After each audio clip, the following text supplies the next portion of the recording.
ತಮ್ಮೆಲ್ಲರಿಗೂ ವಚನವಾಹಿನಿ ಚಾನಲ್ಗೆ ಆತ್ಮೀಯವಾದ ಸ್ವಾಗತ. ಇಂದಿನ ಪಾಡ್ಕಾಸ್ಟ್ನಲ್ಲಿ ವಿಶ್ವಗುರು ಬಸವಣ್ಣನವರ ಒಂದು ವಚನ ಹಾಗೂ ಅದರ ಭಾವಾರ್ಥವನ್ನು ತಿಳಿಯೋಣ. ವಚನವು ಇಂತಿದೆ: ಮುನ್ನ ಮಾಡಿದ ಪಾಪ ಬೆನ್ನ ಬಿಡದನ್ನಕ್ಕ ಇನ್ನೂ ಬಯಸಿದಡುಂಟೆ. ಮುನ್ನ ಮಾಡಿದ ಪಾಪ ಬೆನ್ನ ಬಿಡದನ್ನಕ್ಕ ಇನ್ನೂ ಬಯಸಿದಡುಂಟೆ. ಭಕ್ತಿಯುಳ್ಳವರ ನೋಡಿ ನೋಡಿ ಬಯಸಿದಡುಂಟೆ. ಕೂಡಲ ಸಂಗಮ ದೇವರಲ್ಲಿ ಮುನ್ನ ವರವ ಪಡೆಯದನ್ನಕ್ಕ. ಹಿಂದೆ ಮಾಡಿದ ಪಾಪ ಕರ್ಮಗಳು ನಮ್ಮ ಬೆನ್ನಿಗೆ ಅಂಟಿರುತ್ತವೆ.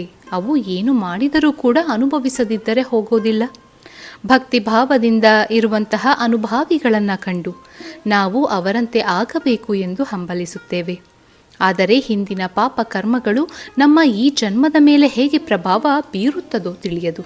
ಆದರೂ ಇದರಿಂದ ಹೊರಬರಲು ಪರಮಾತ್ಮನ ನಿಜ ಕಾರುಣ್ಯ ಅತ್ಯವಶ್ಯಕ.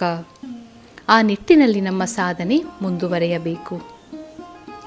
ಮುನ್ನ ಮಾಡಿದ ಪಾಪ ಬೆನ್ನ ಬಿಡದನ್ನಕ್ಕ ಇನ್ನೂ ಬಯಸಿದಡುಂಟೆ. ಭಕ್ತಿಯುಳ್ಳವರ ನೋಡಿ ನೋಡಿ ಬಯಸಿದಡುಂಟೆ. ಕೂಡಲ ಸಂಗಮ ದೇವರಲ್ಲಿ ಮುನ್ನ ವರವ ಪಡೆಯದನ್ನಕ್ಕ.